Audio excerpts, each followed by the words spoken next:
दोस्तों, सारी दुनिया की निगाह भारत के चंद्रयान 3 पर टिकी है, जो अपनी यात्रा अपने मिशन चंद्रमा की सतह को फतह करने के लिए रवाना हो चुका है। पूरी दुनिया के जहन में एक ही बात है, क्या खोजेगा चंद्रयान 3। इसमें भारत को सुपर शक्तियों द्वारा सम्मानपूर्वक देखा जा रहा है। क्या कारनामा करने वाला है इसरो का चंद्रयान 3, क्या महारत हासिल करने वाले हैं भारत के वैज्ञानिक। ये जो फीलिंग है, रोमांच है, जो खुशी है, बिल्कुल अलग है उसमें से जब पहली बार सन 2008 में चंद्रयान 1 को भेजा गया था अंतरिक्ष में।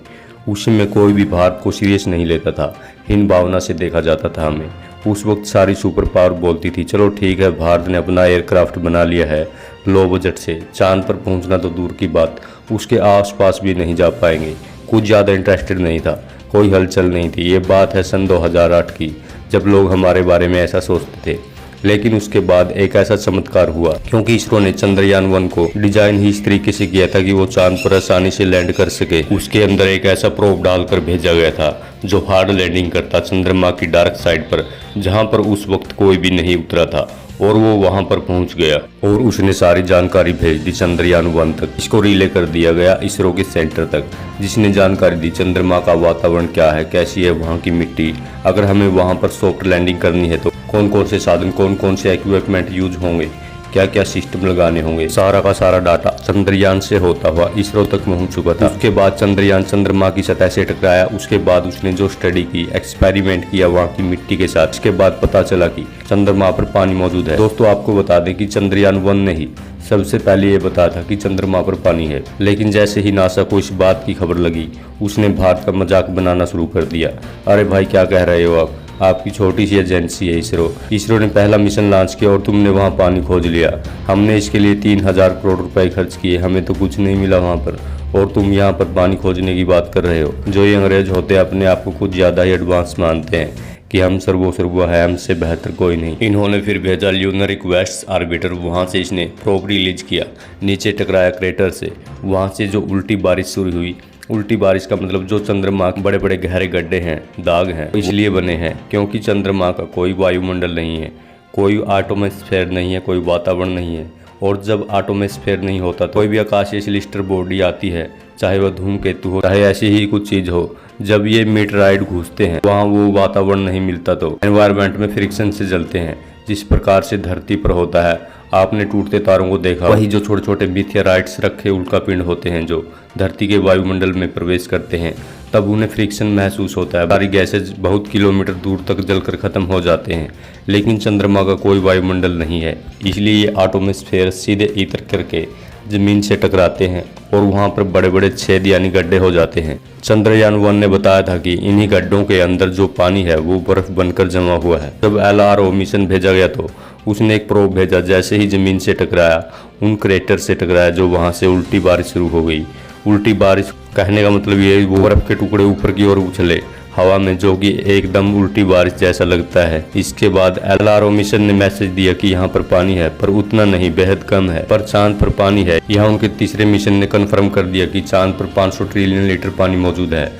हो सकता है वहाँ पर जो मून बेस बनाने और कॉलोनियाँ बसाने के लिए काफ़ी है। सबसे पहले ये खोज भारत के चंद्रयान 1 ने की थी। यह भारत के लिए बहुत ही बड़ी उपलब्धि थी। उसके बाद चंद्रयान 2 मिशन फेल हुआ, जिसे लाखों लोगों के दिल टूटे, जिसे लोग काफ़ी निराश हो गए।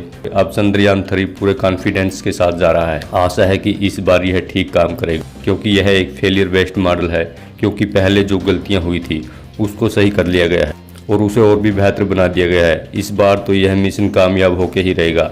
ऐसा करने के बाद भारत दुनिया की चौथी ऐसी कंट्री बन जाएगा जिसने सॉफ्ट लैंडिंग को अचीव किया। अगर उसने चांद पर ऐसा कर लिया तो वह कहीं पर भी कर लेगा। अब ऐसी स्थिति अमेरिका की है। अब इस स्थिति में अमेरिका हो या दुनिया की कोई भी कंट्री, सब इस मिशन पर नजरें गड़ाए हुए हैं, सब गंभीरता से ले रहे हैं।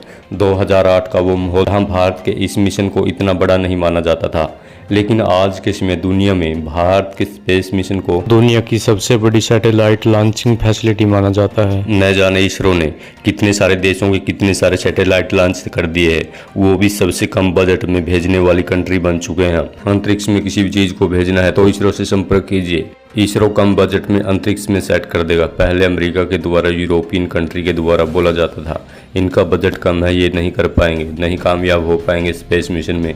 लेकिन भारत ने अब उसी कम बजट को अपनी ताकत बना ली। अब उल्टी बारिश शायद चंद्रयान पर इतना प्रभाव न डाल पाए, अब ये देखना दिलचस्प होगा कि जब चंद्रयान 3 का रोवर प्रज्ञान जब निकलेगा लैंडर विक्रम से सॉफ्ट लैंडिंग के बाद वहां पर क्या खोजना है। फार side, dark side, the moon में 14 दिन तक अध्ययन करने वाला यह एक लूनर होगा जो धरती के 14 दिनों के बराबर होगा।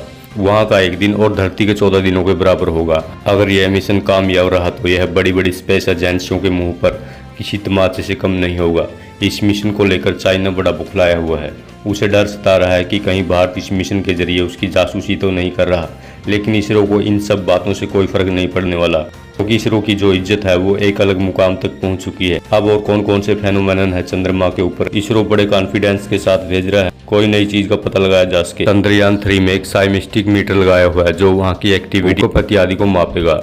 अब देखना यह है कि जिस प्रकार नासा के द्वारा बताया गया कि चंद्रमा पूरे तरीके से ठंडा हो चुका है, तो क्या मून का कोर पूरे तरीके से शांत हो चुका है।